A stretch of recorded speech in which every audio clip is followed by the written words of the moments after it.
കൃപാവരങ്ങളെ മാറ്റി നിർത്തി ശുശ്രൂഷിക്കുന്ന ഒരു ശുശ്രൂഷകനും കൃപാവരങ്ങളോടുകൂടെ ശുശ്രൂഷിക്കുന്ന ഒരു ശുശ്രൂഷകനും തമ്മിൽ ശുശ്രൂഷകരിൽ വ്യത്യാസമുണ്ട്. കൃപാവരങ്ങളെ മാറ്റി നിർത്തി ശുശ്രൂഷിക്കുന്ന ഒരു സഭയും കൃപാവരങ്ങളോടുകൂടെ ശുശ്രൂഷിക്കുന്ന ഒരു സഭയും തമ്മിൽ സഭകളിൽ വ്യത്യാസമുണ്ട്. കൃപാവരങ്ങളോടുകൂടെ ശുശ്രൂഷിക്കുന്ന ഒരു സഭയുടെ വിശുദ്ധ സഭായോഗവും കൃപാവരങ്ങളെ മാറ്റി നിർത്തി ശുശ്രൂഷിക്കുന്ന ഒരു ദൈവസഭയുടെ വിശുദ്ധ സഭായോഗവും തമ്മിൽ സഭായോഗങ്ങളിൽ വ്യത്യാസമുണ്ട്. എല്ലാവർക്കും പ്രത്യേകം വന്ദനം അറിയിക്കുന്നു. ഒന്നിച്ചായിരിപ്പം കർത്താവ് കൃപ നൽകുന്നതിനായി സ്തോത്രം. 9 കൃപാവരങ്ങളെക്കുറിച്ച് കഴിഞ്ഞ ദിവസം അനുഗ്രഹിക്കപ്പെട്ട ഒരു ക്യാമ്പ് നടത്തുവാൻ കർത്താവ് കൃപ തന്നു. നമ്മുടെ ഡാഗ്സ് എന്ന ഇന്ത്യയിൽ പല സ്റ്റേറ്റുകളിലായി നമ്മൾ നടത്തിക്കൊണ്ടിരിക്കുന്ന അടുത്ത ജനറേഷനെ ബിൽഡ് ചെയ്യുന്ന നെക്സ്റ്റ് ജനറേഷൻ മിനിസ്ട്രിയുടെ അനുഗ്രഹിക്കപ്പെട്ട 11ാമത്തെ ബാച്ചായിരുന്നു കഴിഞ്ഞ ദിവസം നടക്കുവാൻ കർത്താവ് കൃപ തന്നത്. 100 പേരായിരുന്നു അന്ന് രജിസ്റ്റർ ചെയ്ത് ക്യാമ്പിൽ അറ്റൻഡ് ചെയ്യുവാൻ പറഞ്ഞിരുന്നത്. 100 പേര് നിർബന്ധമായിട്ടും അവർ വിളിച്ചു പറഞ്ഞു, രജിസ്റ്റർ ചെയ്തു എന്ന് പറഞ്ഞാൽ അതിന് പൈസ കൊടുത്ത് രജിസ്റ്റർ ചെയ്യുകയല്ല, ജസ്റ്റ് കോൾ ചെയ്ത് രജിസ്റ്റർ ചെയ്യുകയായിരുന്നു. നമ്മുടെ മീറ്റിംഗ് വെച്ച ആ സഭ അതിൻ്റെ ഫുൾ റെസ്പോൺസിബിലിറ്റി ഏറ്റെടുത്ത് വന്ന ജനത്തെ മുഴുവൻ, ധാരാളം ചെറുപ്പക്കാർ, ധാരാളം ശുശ്രൂഷകന്മാർ, മിഷണറിമാർ ഒക്കെ ഒരുമിച്ച് ചേർന്ന ഒരു സമ്മേളനം. പക്ഷേ ഏതാണ്ട് 150ഓളം പേർ അവിടെ രജിസ്റ്റർ ചെയ്തു ആ ആക്സിൻ്റെ ക്യാമ്പിൽ അറ്റൻഡ് ചെയ്തു. വളരെ അനുഗ്രഹിക്കപ്പെട്ട ക്യാമ്പ്. പരിശുദ്ധ അമ്മാവിൻ്റെ വലിയ നിറവിലേക്ക് കൃപാവരങ്ങളുടെ ഓപ്പറേഷൻ, ഒത്തിരി പേർ കൃപാവരങ്ങൾ ഓപ്പറേറ്റ് ചെയ്യുവാൻ കർത്താവ് അവസരങ്ങളെ തന്നു. ഒത്തിരി മിഷണറിമാർ, ഒത്തിരി ദൈവദാസന്മാർ ബലപ്പെടുവാൻ കർത്താവ് അവസരങ്ങളെ തന്നു. 9 കൃപാവരങ്ങളെക്കുറിച്ച് പരിശുദ്ധാത്മാവ് വളരെ ശക്തമായി അവിടെ ഇടപെടുന്നത് കാണുവാൻ ദൈവത്തിൻ്റെ ആത്മാവ് അവസരങ്ങളെ നൽകി. മാനുഷികമാകുന്ന എഡിറ്റിംഗ് ഒന്നും അവിടെ നടന്നില്ല. ഹോളി സ്പിരിറ്റ് നിയോഗിക്കുന്നതിനനുസരിച്ച് കാര്യങ്ങൾ മൂവ് ചെയ്യുകയായിരുന്നു. ജനം അന്യഭാഷകളിൽ പ്രാർത്ഥിച്ചു തുടങ്ങുമ്പോൾ ശക്തമായൊരു ആത്മപകർച്ച, അർത്ഥാൽ അതൊരു ആത്മപകർച്ചയായിരുന്നു. അതുകൊണ്ട് തന്നെ ഞാൻ ആ മീറ്റിങ്ങിന് യോഗം നടത്തിയവരോട് പറഞ്ഞു, ഇമ്പാർട്ടേഷൻ എന്നുള്ള പേര് നിങ്ങൾ ഇടണമെന്ന് പറഞ്ഞു. ഇമ്പാർട്ടേഷൻ. അടുത്ത തലമുറ എഴുന്നേറ്റ് വരട്ടെ. ഒരാൾ ഒറ്റയ്ക്ക് കൊയ്താൽ കൊയ്ത്ത് തീരുകയില്ല. വേലക്കാരധികം വേണം.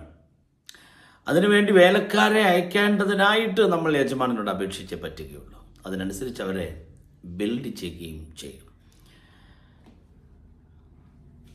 അസാധാരണമായ ഒരു ആത്മപകർച്ച പരിശുദ്ധ അമ്മാവ് ജനത്തിൻ്റെ നടുവിൽ അയക്കുന്നു. കാരണം ഇത് ആത്മപകർച്ചയുടെ കാലമാണ്. അന്ത്യകാലത്ത് ഞാൻ സകല ജഡത്തിന്മേലും എൻ്റെ ആത്മാവിനെ പകരുമെന്ന് യോവേൽ പ്രവചിച്ച പ്രവചനം മുഖവര എന്ന വണ്ണം മാളികമുറിയിൽ സംഭവിക്കുകയാണ്. Acts chapter 2. അതെ, ഇപ്പോൾ യേശുവിൻ്റെ വരവടുത്തിരിക്കുകയാണ്. ഒരു അസാധാരണ റിവൈവലിലേക്ക് നമ്മുടെ രാജ്യം മാറിക്കൊണ്ടിരിക്കുകയാണ്. ആർക്കും തടുത്തു വെക്കുവാൻ കഴിയാത്ത ആത്മാവിൻ്റെ വലിയ ഉണർവിലേക്ക് സഭകളെ പരിശുദ്ധാത്മാവ് എത്തിച്ചുകൊണ്ടിരിക്കുകയാണ്. അതിന് ഭാഷാ വ്യത്യാസമില്ല. മലയാളമെന്നോ തമിഴെന്നോ കന്നഡയെന്നോ തെലുങ്കെന്നോ ഹിന്ദി എന്നോ ബംഗാളി എന്നോ ഒറിയ എന്നോ നിമാടി എന്നോ പൗവരി എന്നോ ഒരു വ്യത്യാസവുമില്ല. ഗാറോ എന്നോ ഖാസി എന്നോ ഭോജ്പുരി എന്നോ സന്താളി എന്നോ ഒരു വ്യത്യാസവും ഇല്ലാതെ, പഞ്ചാബിയോ ഗുജറാത്തിയോ ആസാമിയോ ഏത് ലാംഗ്വേജ് ആയിക്കൊള്ളട്ടെ, വേൾഡ് വൈഡായ ഒരു അസാധാരണ റിവൈവൽ ലോകത്തിൽ നടക്കുന്നതിനോടൊപ്പം തന്നെ ഇന്ത്യ ഉണർവിലേക്ക് വന്നുകൊണ്ടിരിക്കുകയാണ്. അതുകൊണ്ട് തന്നെ ഈ ക്യാമ്പ് ഞങ്ങളെ സംബന്ധിച്ചിടത്തോളം വളരെ വിജയമായിരുന്നു. കാര്യം ജനം ബിൽഡപ്പായി, അടുത്ത മിനിസ്ട്രിയിലേക്ക് അവർ ശക്തരായി മാറി. അവരെ പരിശുദ്ധാത്മാവ് ഉപയോഗിക്കുന്ന കാണാൻ കർത്താവ് കൃപ തരുവാനിടയായി തീർന്നു. 1 കൊരിന്ത്യർ ലേഖനം 12-ാം അധ്യായം 8, 9, 10 വാക്യങ്ങളിൽ 9 വരങ്ങളെക്കുറിച്ച് പോൾ പറയുന്നുണ്ട്. Word of wisdom, word of knowledge, discernings of the spirit, gift of faith, gift of healings, working of miracles, other tongues, interpretation, gift of prophecy. 9 വരങ്ങളെക്കുറിച്ച് പറയുന്നു. ഈ വരങ്ങൾ സഭയ്ക്ക് കർത്താവ് തന്നതാണ്. ഇതിനെ മാറ്റിവെച്ചാൽ ശുശ്രൂഷ പ്രയോജനപ്പെടുകയില്ല. ഇതിനെ മാറ്റിവെച്ചിട്ടല്ല നമുക്ക് ശുശ്രൂഷിക്കാനുള്ളത്. 9 കൃപാവരങ്ങളാൽ അലങ്കൃതമായ ഒരു മണവാട്ടിയെ പരിശുദ്ധാത്മാവ് ഒരുക്കിക്കൊണ്ടിരിക്കുകയാണ്. അതുകൊണ്ട് സഹോദരങ്ങളെ, ശക്തമായ നിലയിൽ ഞാൻ നിങ്ങളോട് പറയുന്നു, കൃപാവരങ്ങളാൽ നിങ്ങൾ യൂസ് ചെയ്യപ്പെടുക. സ്തോത്രം. അടുത്ത ക്യാമ്പ് ഭോപ്പാലിൽ നടക്കുകയാണ്. നിങ്ങൾ പ്രാർത്ഥിക്കണം. മധ്യപ്രദേശിലെ ക്യാമ്പുകൾക്ക് വേണ്ടി നിങ്ങൾ പ്രാർത്ഥിക്കണം. അസാധാരണമായ വിടുതലുകൾ അവിടെ സംഭവിക്കണം. പരിശുദ്ധാത്മാവിൻ്റെ ശക്തി അവിടെ ഇറങ്ങി വരണം. ദൈവത്തിൻ്റെ ആത്മാവിൻ്റെ അസാധാരണ വല്ലഭത്വം വെളിപ്പെടണം. ഇതൊന്നും ഒരു സെഷൻ്റെ വിടുതലിന് വേണ്ടിയല്ല. ആ സെഷൻ നന്നായിരുന്നു, ഈ മീറ്റിംഗ് നന്നായിരുന്നു, ആ സെഷൻ ഒക്കെ കുഴപ്പമില്ല, നന്നായിരുന്നു, ഇങ്ങനെ കമൻറ്റ് പറയേണ്ട സെഷൻസ് അല്ല ഉണർവെന്ന് പറയുന്നത്.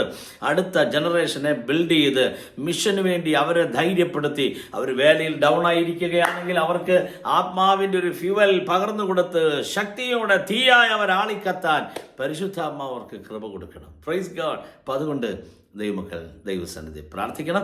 ഈ വരാൻ പോകുന്ന പല സ്ഥലങ്ങളിൽ നമ്മൾ ക്യാമ്പുകൾ ക്രമീകരിച്ചിട്ടുണ്ട്. 3 ദിവസങ്ങളിലായിട്ട്. ഭോപ്പാലിലെ ക്യാമ്പ് 4-5 ദിവസമാണ്. അപ്പോൾ അതുകൊണ്ട് ആ ക്യാമ്പുകളെല്ലാം വളരെ വിടുതലായി തീരേണ്ടതിനായി പ്രാർത്ഥിക്കുക. അടുത്ത ജനറേഷനെ ബിൽഡ് ചെയ്യാം. May God bless you all. Amen.